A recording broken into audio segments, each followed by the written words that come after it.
Thanks for joining us. How you doing today? Hey, Scott, I'm good. I would just say that Mike is on a vacation. I think you were being too kind. Yeah, you said it. So we'll go with that. Yeah.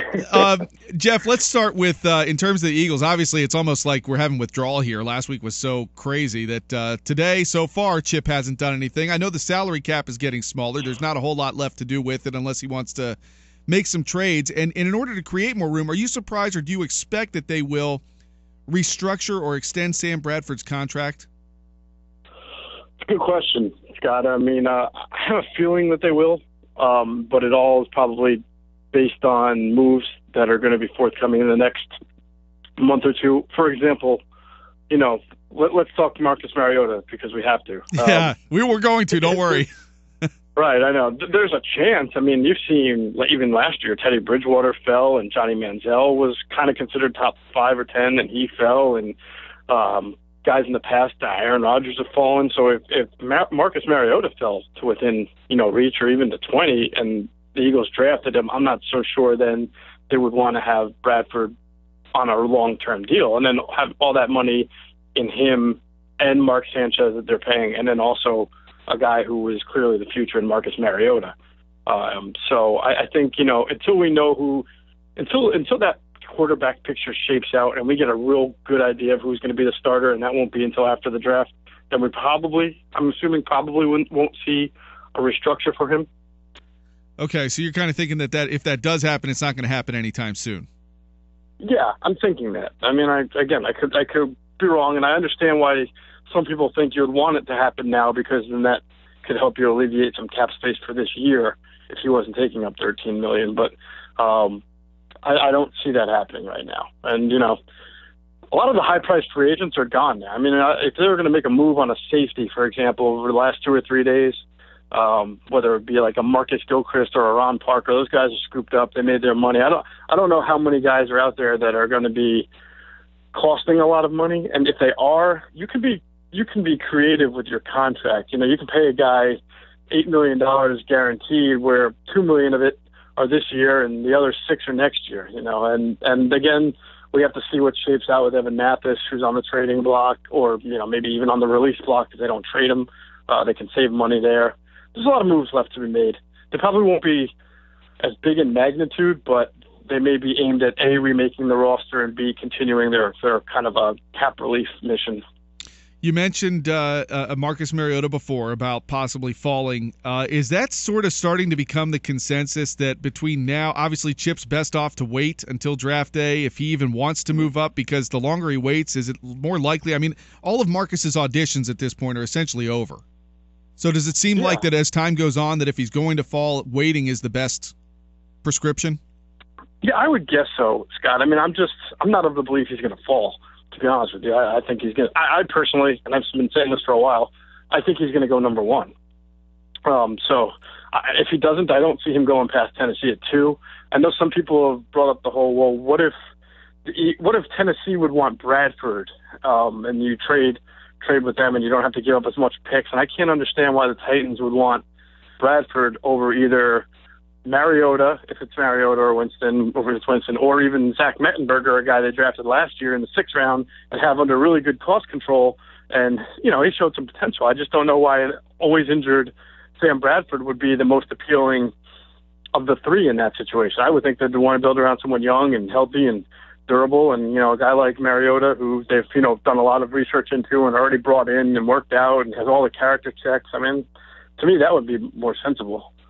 All good points. Well, regardless of who the quarterback is, they're going to need somebody else to throw to at wide receiver. And I noticed you wrote a piece on CSNphilly.com today kind of pointing out that it is a pretty deep wide receiver class, and you cited several examples. I was surprised to see that you cited Kevin White and out of West Virginia and Amari Cooper out of Alabama. It seems like the only way that they could get those 2 guys would be to move up in the draft. Yeah, you would think so. I was really just talking about the draft in general being in that article. I was saying how last year's wide receiver class was considered the greatest ever, and it sure lived up to it after 1 year. And people have said that this year's class is not that, but not too much below. So, those 2 guys are the cream of the crop. Whoever's next in line might still be a pretty good receiver too. And then also, again, the sliding. I mean, Mike Mayock thinks Kevin White's going to be the top receiver to go. And let's say he goes to Oakland, how far does Amari drop? Does he drop down to 8, 9, 10 or something? And then, if Chip wants that guy, would he move up a few slots to get a guy like that if he could? Without, again, that kind of move wouldn't make you have to, per se, mortgage the farm, especially if you think you're getting a real stud wide receiver. So, there are other guys. The kid from Arizona State is really good. Devontae Parker. So I don't even know if they're going wide receiver in the first round, but if they wanted to, there's some pretty good ones. I personally would think they wouldn't actually, and try to capitalize on a depth again. Maybe get one in the second round, third round. But we'll see. There's a lot of time for that. Yeah, I was going to say, with it being so deep, it does seem like there's plenty of good. Let me just get your reaction to this. I just saw Adam Schefter tweet this. Former Broncos and Patriots quarterback Tim Tebow is working out today for the Philadelphia Eagles. It's funny. Somebody just emailed me about that. I guess there was a rumor going on, and apparently the rumor is true. Why? So, why would the Eagles be doing that? Why not? I mean, I don't know. I honestly don't know, and it would be interesting to see what he was worked out at, what position, if it was quarterback. Does the tweet say quarterback? Or it just said former Broncos and Patriots quarterback. Yeah, Chip's different. He sees things and others don't. So, I mean, there are a lot of people who don't even understand why he traded for Sam Bradford. And he obviously sees something in Sam that we don't, or not we, but the common consensus does not. So that doesn't surprise me.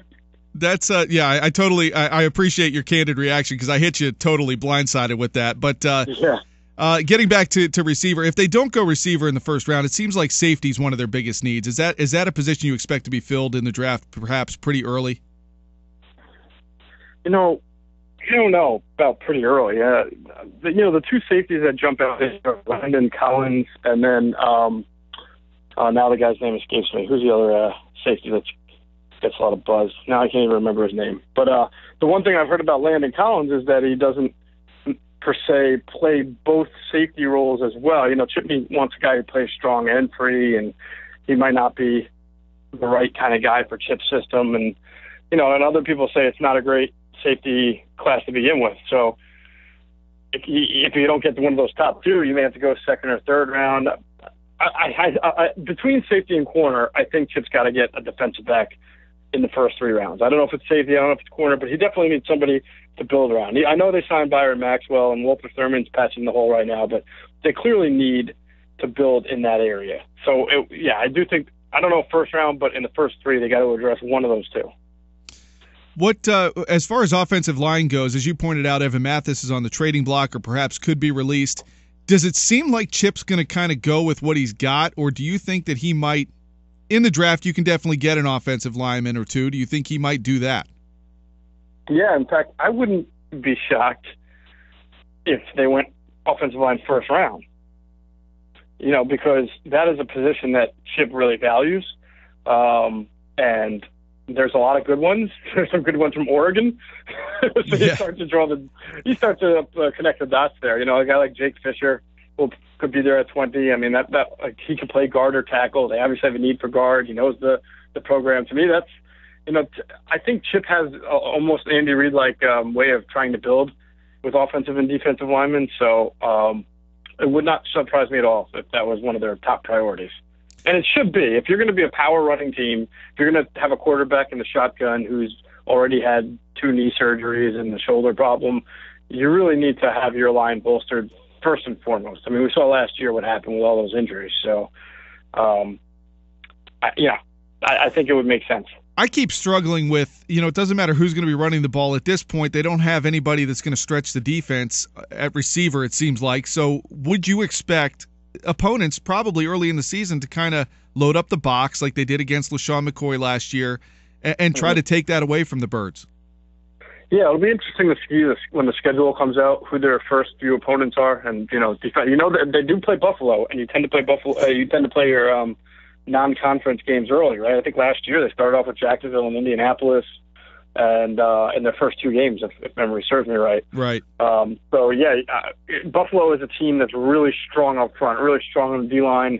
Got some good. They have a great defense, actually. So, and I think that right now, as the Eagles are currently constituted, you would think defensive coordinators think, I'm going to funnel a lot of pressure up the middle, because even if Mathis is back, he's a year older. And you got Kelsey, who's a very good center, especially in the run game, but he is undersized, and he struggles against the bigger 320-pound, behemoths. And we have no idea who's going to be playing right guard. It's either going to be a rookie or a guy like Matt Tobin or Alan Barbary, someone who's not, been a starter in this league for years. So you take those three interior linemen, and I'm sure defensive coordinators right now are thinking, if I can get up that middle, I can get to DeMarco Murray, I can get to the quarterback and knock him around a little bit, and that would be the worst nightmare for the Eagles right now.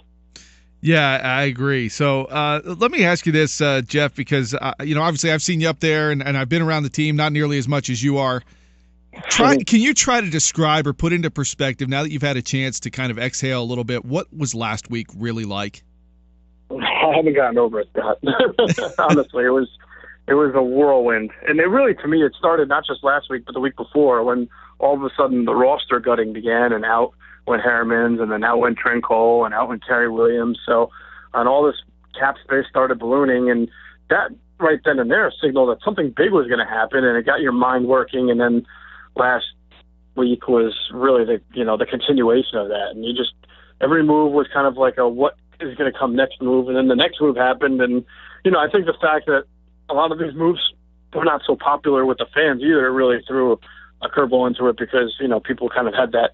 I've never seen such a strange deviation from emotions, because there was such an in Chip we trust motto going on, especially when he started releasing all these guys and bringing in some guys and signing Byron Maxwell. In Chip we trust, and then bam, Sam Bradford, and it was like, whoa. In Chip we don't trust all of a sudden.